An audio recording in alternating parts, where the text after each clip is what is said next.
I did my research through embodied storytelling. Embodied storytelling is understanding the stories that our bodies tell, as well as figuring out interesting ways to tell stories through our bodies.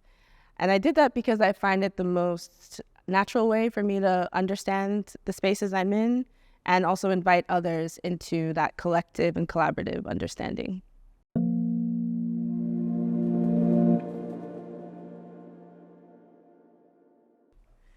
My dissertation was a 3-year critical ethnography on the literacy practices of youth of color working in urban agriculture in Philadelphia, which basically means I spent a lot of time hanging out with young folks who were involved in urban agriculture internship programs. So they're learning how to be farmers, food justice advocates, chefs. And I was interested in how they were defining what it meant to be food literate, environmentally literate, what was bringing them to that space and why they thought it was important. Many of the themes, or I guess the major themes that came out of this work, they were involved in different learning activities as they were being trained to participate in this organization or in this work. The first, I think, would be the importance of criticality in understanding what it means to be food literate or environmental literate. So a lot of the scholarship is about having prescriptive methods or prescriptive orientations. Young people should do X, Y, and Z. But a lot of what came out of this work was the fact that young people wanted to be critical about those prescriptions. So we were reading food labels, for instance, and one of the things that was most interesting to them was understanding why food labels were designed the way they were, who made that decision, why certain nutrients were prioritized over others, thinking about the history behind that. So yes, knowing what's healthy is important, but also how we decide what's healthy.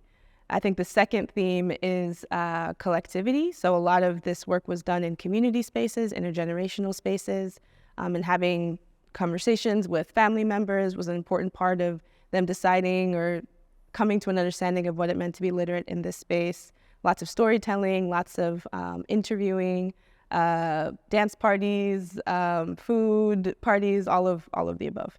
And then the last, I think, would be creativity. So a lot of these young folks were storytellers, poets, writers, in addition to wanting to gain skills in food cultivation and agricultural knowledge. So it was nice to see them be able to invite some of their creative talents into the space as well. My dissertation took, I guess, 3 forms. One was a more traditional, write-up. I wrote a lot, so about 300 pages.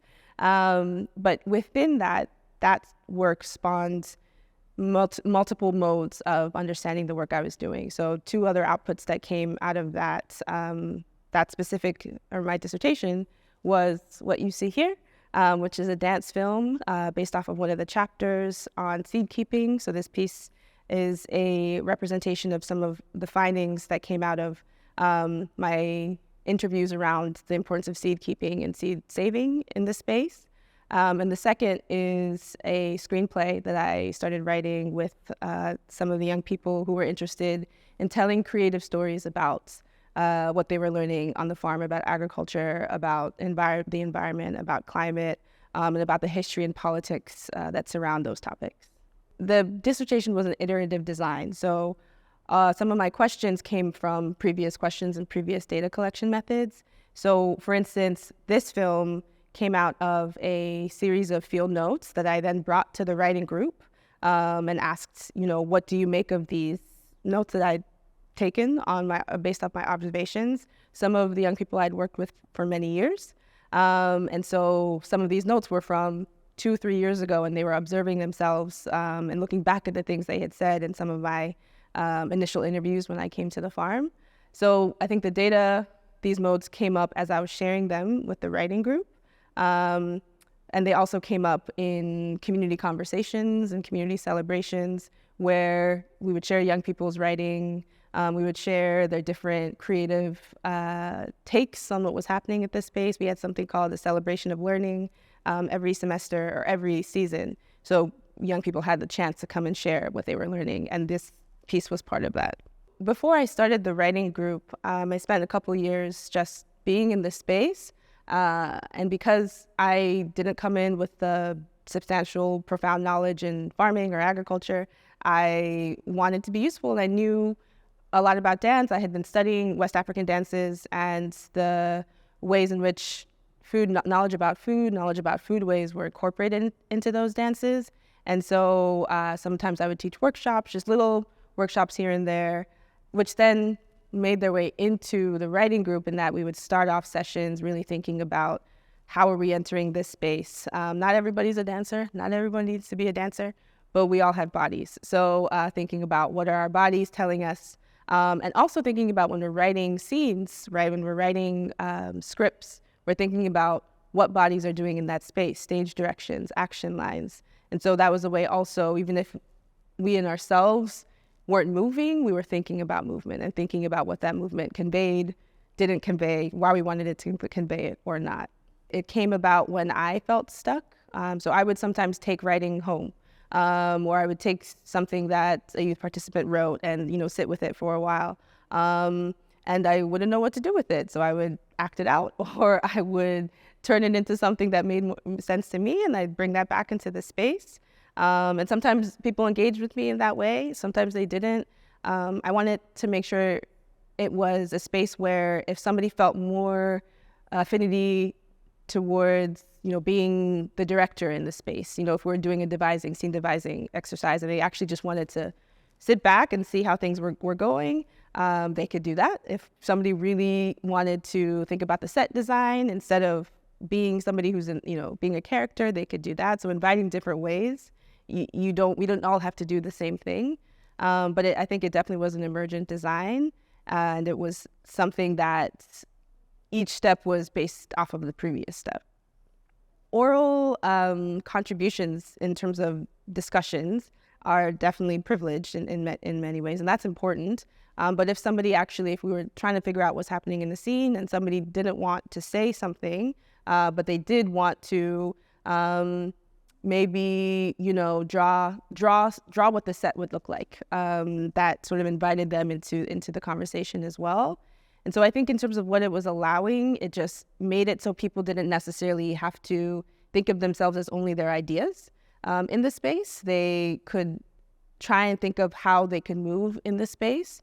And that would be another entryway into making a contribution. It helped lower the stakes, if that makes sense. It made it feel less of a extractive exchange when I'm thinking about how I'm breathing in this space. If I'm positioned in a way that makes you feel uncomfortable or comfortable, it helps me think more about how I was engaging with people as a human, not necessarily as a researcher.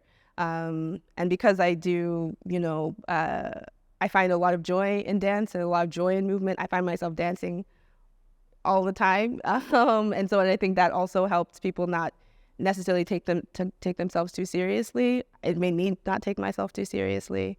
I think it just helped me invite my whole body and my whole self into the space. Being comfortable with not knowing where you're going all of the time, and refining your listening capacity for folks who can help you figure that out. And sometimes that is within academia. That I had a lot of incredible mentors in my academic space, but sometimes that came from my dance instructor or somebody's grandmother at the farm. So I think it helped me when I did not know where I was going, just being able to listen better and try and trust that my inquiry didn't change. I knew the question, I knew what I was trying to find out, but that didn't mean that the methods I was using or the process I was using to answer that question didn't change. I knew from the beginning I didn't want to spend a lot of time working on something that 5 people would see. I think there is a lot of validity in really sort of having a close-knit community that is deeply invested in this work. But I knew that I wanted, audience was an important part for me. So being able to share a dance film, or being able to share parts of a script. At one point we made a scene, an audio play. It was very rudimentary, but that was the best part for me. It was sharing it and bringing it to the communities that I cared about, or at least inviting them to be a part of that process. the screenplay was a collaborative work, so it didn't put it wasn't sole authorship, right? So it wasn't like, this is what I'm offering to you all. And it was deliberately done so that, you couldn't necessarily pinpoint like, so-and-so wrote this and so-and-so said this. So it didn't feel, all the weight wasn't on my shoulders. And especially, I think the community you surround yourself with is important, right? So the folks I was sharing it with, the folks that young people were engaged with wanted us to succeed. So the feedback didn't feel as if it was sort of trying to tear it down. It just was, okay, how do we do this better? So I would actually invite teaching artists, people, because I myself, I love writing for performance. I am not a professional in any way. So we would invite writers, we would invite actors, screenwriters more specifically. We had a dramaturg come in to really refine our skill set and refine our capacity to tell these stories. And yeah, sometimes, they would point out inconsistencies that we didn't see, but it was all in good nature and try to move this story forward, which we're still writing, right? It's always a process, but it didn't feel, at least so far, it didn't feel too heavy. The advice I would give is advice that was given to me, and not by somebody who thought of themselves as a multimodal scholar, but somebody who thought of themselves or who attempted to do rich, rigorous, community-driven, because I think there's a difference, community-driven research. And that was one, spend time finding out how to be useful in this space. I think people some people do research and they already know their dissertation side, or they're experts in a specific field that they're doing their research in. I was not an expert in the topic I was doing research in. And so I spent a lot of time just listening and not being very precious about, what I had to offer. But if there were things I could do, I tried to step up to do them. And then when I figured out what I could do, that's, I think, where the multimodality maybe emerged, not because I said I wanted to do multimodal stuff, but because I saw that there were young people in this space who had this incredible creative, imaginaries and mindsets and skill sets. And they were definitely being cultivated in other ways in this space, but I really wanted to spend more time with it. The screenplay came out of a short story that one of the youth participants wrote a year and a half before we started the writing group. I just thought it was a great story. And I thought it would be great to, bring people together to see, how far these characters could go, the world we could build from this story. So I think the first piece of advice is spend the time. If you are in a dissertation program, or if you are doing your dissertation, and I was doing ethnography, so that's a valued aspect in spending time in a community. So if you can do that, I would say do that, and also trying to be useful in that space. So that's number one. And I think number two is I guess just the flip side, which is heavily leaning on that community to do this work. Writing a dissertation can be presented as something that's very isolating, and sometimes is. But I know for me, one of the reasons I started a collaborative writing group with the young people, rather than having each of them sort of write their own stories, was because I did feel the support that you could engender when you're all working on the same story, even if you're doing different things, can be really powerful. I myself, when I was writing my dissertation, didn't necessarily do dissertation boot camps or, dissertation writing groups. I was in playwriting groups and like creative writing groups, and it was the pandemic, so I could, participate in different groups, but I just wanted to be surrounded by people who were writing, people who were inspiring, people who reminded me that this dissertation was just one genre of writing. And so that was really helpful. I leaned on my dance community as I was unpacking sort of the relationship between movement and foodways, dance practices and foodways.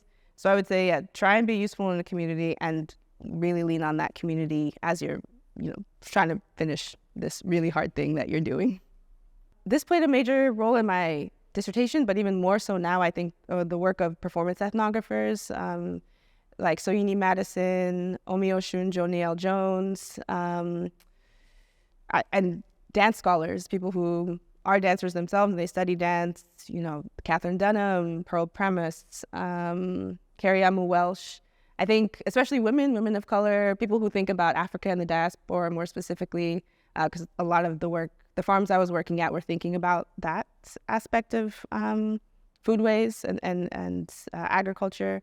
So their work has been really inspiring to me because it's deep, rigorous ethnographic work, and it's deeply creative and critical, and they find just really mesmerizing ways to weave storytelling together that uses data and uses stories and uses different modalities in really thoughtful ways.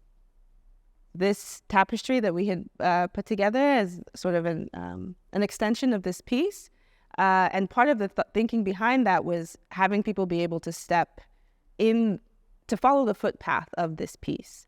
I think about embodiment a lot as a dancer, but again, I don't think everyone needs to think of themselves as a dancer, but I think it's helpful for us to think about how we move through space. And so a lot of the work, the non-textual work I do will be movement-based and is movement-based. And so people, whether they're dancing the piece or just stepping in the footpath and understanding the story that motivated this footpath, I think would be a great honor. I mean, I'd love to take this into other spaces, do workshops based off of it. But yeah, and people building on choreography, if they are dancers, right? Building on some of the choreography, the pieces that I put out there, and adding their own rendition, their own version. That'd be dope. That'd be really cool. Even in this piece, right, there's so much media. So this is a still, this is a recording, right? This is documenting of a dance that I did. Another version is just me doing the dance here and now. And then another version is me doing it in that space in a specific time, right? The modality that I gravitate towards the most is ephemeral for the most part. It's not something to move your body, and it is dependent on that time and space. But you can make a film of it. You can take a still. You can recreate that movement on a tapestry. And so I think when it comes to documentation, right, there's, okay, well, do I make a film about it? Do I write about it? But also I had to write this, the text that informed this piece was, or the thing that informed this piece was field notes. It was text, it was writing. So it was already part of the process. My choreographic practice is I write a lot first before I, not all the time, but writing is deeply involved. So yeah, I think finding out what makes the most sense for who. This piece was actually, inspired by a song as well, but I didn't have the copyrights to that song. So the movement then had to go elsewhere. What's the world you want it to live in, and what's the best way in which it can live in that world? Before I actually defended, this was used as an exemplar for the writing group as a way to think of another. We had working with a specific passage. We were thinking about other ways to represent it. This was not performed in front of them. I had done some of the choreography in front of the writing group itself, but it was not part of my dissertation defense. This was part of the process.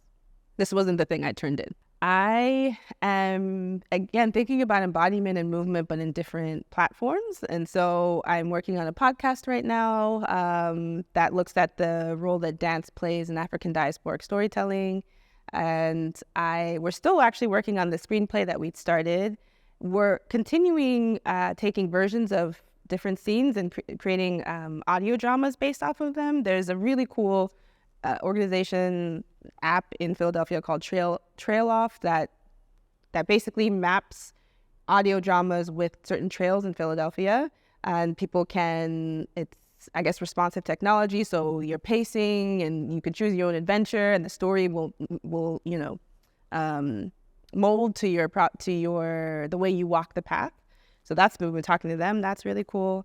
But we do want to actually finish the screenplay at some point. I am also working on new choreography. I think I would love this piece to be part of, like, the first of a series of pieces around, this piece is called Seed and Sound, around the role that dance has played in seed keeping and preserving the stories of certain seeds that are indigenous to West Africa, as well as food practices and food ways that are indigenous to West Africa. So hopefully there'll be Seed and Sound round 2 and 3 coming your way soon.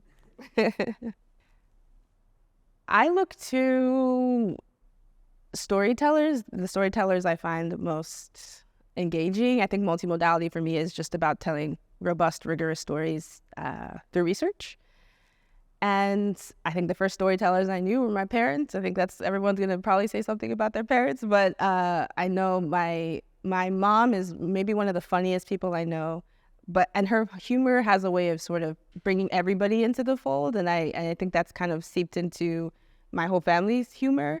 And so that was actually really helpful for me when I was doing my field work, in that when I was working with young people, when I was in community spaces, when people are laughing, there's a little bit more openness to even if there is tension, even if there is drama. So using humor to tell interesting stories, to tell collective stories. My dad is an incredible historian and archivist, so really finding a way to bring history alive is another quality I find really compelling in storytelling. And that's another reason why when we were thinking about something like food labels, not just what is in front of you, but what is the actual historical legacy? Like, why does this food label look different from what's in Australia versus what's in Zimbabwe, right? So I think they were my first storytellers, and I deeply appreciate the storytelling components they embedded in me. Another storyteller, my favorite writer, her name is Helen Oyeyemi. She writes fiction, but she has this incredibly wonky way of making, I think any good writer does this, but making the ordinary extraordinary. She writes these characters that she has Nigerian heritage, and she grew up in Britain, but she writes stories of like people in Eastern Europe, which is it feels very far out of what she might be writing about. But it's just incredibly personal. And I think she has a good way of setting you up, the way she describes bodies and humans, to set you up to think a certain way about the character and then completely destabilize what you thought. So I really love her storytelling, and it's just really kind of whatever this is. I don't have a word for this, but this is her storytelling. I'm a dancer as well. There's lots of dancers I think are incredible. I love hip hop, and two of my favorite dancers, Keoni and Mary Madrid. They're a married couple, and choreographers. They do a lot of work. They're just incredibly lyrical. They bring in hip hop. They bring in modern dance, contemporary dance, but they tell incredible stories with their movement, and again, sort of in unexpected ways. And the way they partner, I think, is really thoughtful and innovative. And I find myself doing a lot of their choreography, alone in my bedroom, when I want to just get hype. And I think, this isn't a specific person, but when we were writing the screenplay, as part of my field work, one of the films that was kind of one of the anchors is a short film called Pumzi. And it's a short film, and it's kind of Afrofuturist, but it's very little dialogue. And I just feel like it's really evocative in how it asks you to question what makes sense in this world without explaining anything. And I don't know if she was thinking about embodiment, if that was part of it, but that was definitely something that was really, felt resonant with me. So that's a lot. I'm going to end there.